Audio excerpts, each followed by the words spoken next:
Сәлеметсіңдер ме балалар? 2 сынып математика пәні 85-ші сабақ. Санды өрнектер тақырыбы. Бүгінгі сабақта сендер 1-2 амалдан тұратын санды өрнектерді оқуды, жазуды және олардың мәнін табуды жалғастырасыңдар. Келесі жаңа сабақты жіберіп алмау үшін каналға тіркеліп қоңыраушаны басыңдар. Бірінші тапсырма: өрнектерді жаз және олардың мәнін тап. Асы: 9 пен 2-нің көбейтіндісі. 9 көбейту 2 тең 18 деп жазамыз. Әсі: 36 мен 30 сандарының айырмасын 2-ге бөлу. Жақша ішінде 36 азайту 30, жақша жабылған бөлінген 2. Бірінші жақша орындалады. 36-дан 30-ды азайтсақ 6 болады. Оны 2-ге бөлсек 3 шығады. Келесі Б тапсырмасы: 16 мен 29 сандарының қосындысын 9-ға бөлу. Жақша ішінде 16 қосылған 29, жақша жабылған бөлінген 9. Жақша іші орындалады. 16-ға 29-ды қоссақ 45 болады.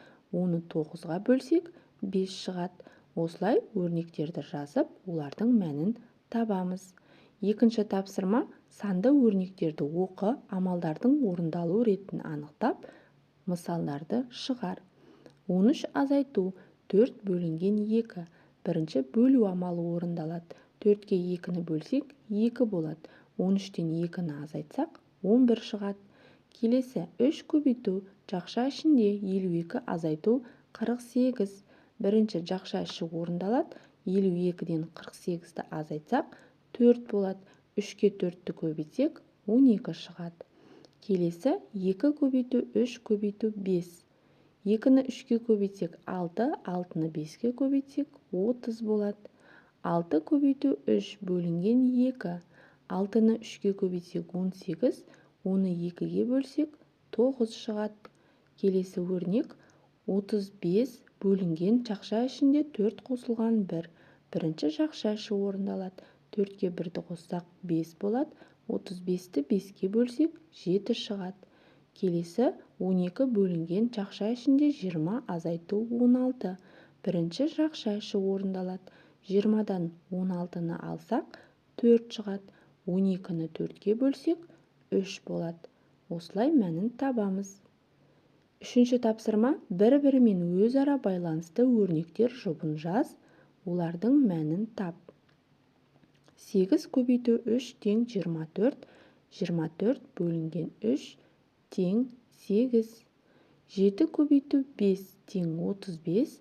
35 бөлінген 5 тең 7. 9 көбейту 4 тең 36. 36 бөлінген 4 тең 9. 7 көбейту 3 тең 21. 21 бөлінген 3 тең 7. 5 көбейту 3 тең 15. 15 бөлінген 3 тең 5. Осылай жұптарын табамыз. Көбейту мен бөлудің компоненттерін пайдаланып, мүмкін болатын барлық теңдіктерді жаз. Бірінші көбейткіштердің орнын ауыстырып жазамыз. 3 көбейту 8 тең 24. Сонан соң көбейтуді бөлумен алмастырамыз. 24 бөлінген 3 тең 8. 24 бөлінген 8 тең 3. 5 көбейту 7 тең 35. 35 бөлінген 5 тең 7. 35 бөлінген 7 тең 5. 4 көбейту 9 тең 45. 45 бөлінген 4 тең 9. 45 бөлінген 9 тең 5. 3 көбейту 7 тең 21. 21 бөлінген 3 тең 7. 21 бөлінген 7 тең 3.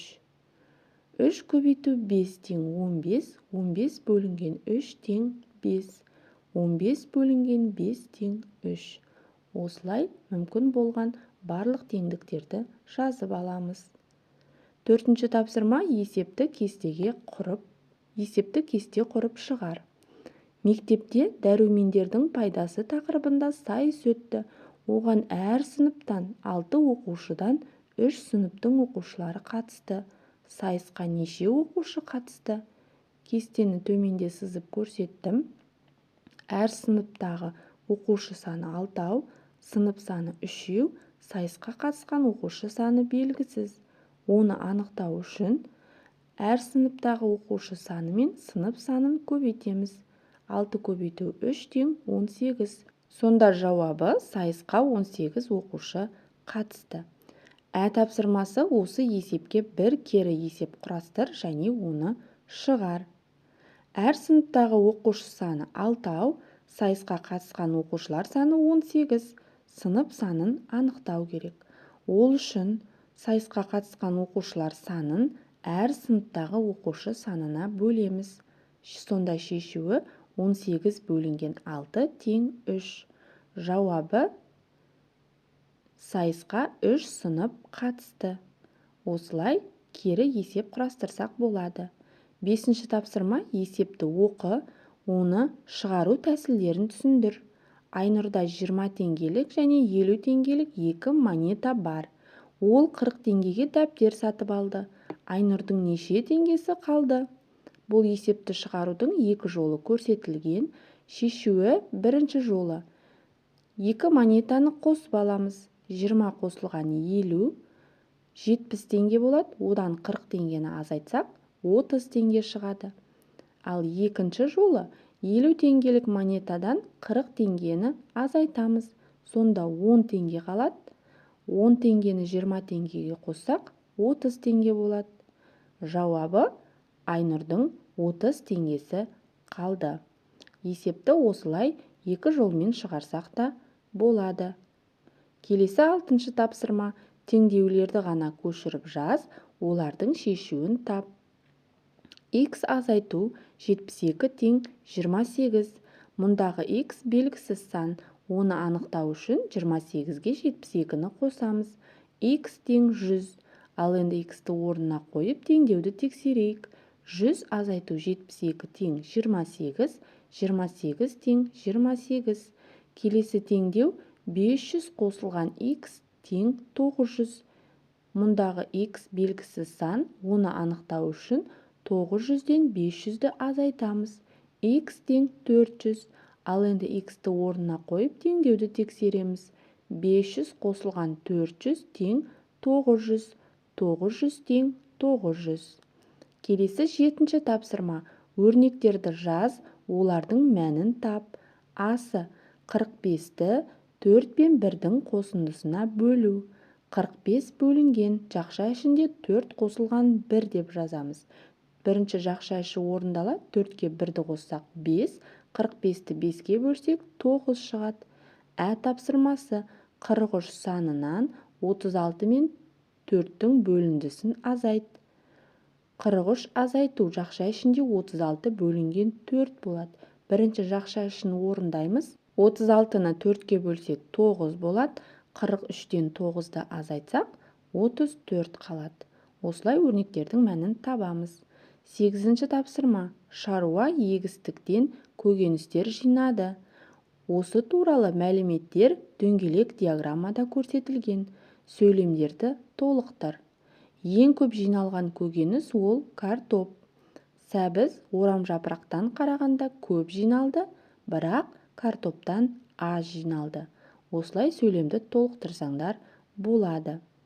Диаграмма бойынша өзің ақиқат пікірлер құр. Ең аз жиналған көкөніс ол орамжапырақ. Картоп сәбізден көп жиналды. Қызанақ орамжапырақтан көп жиналды. Қызанақ картоптан аз жиналды. Балалар, сендер де осылай диаграмманы пайдаланып, ақиқат пікірлер құрастырсаңдар болады.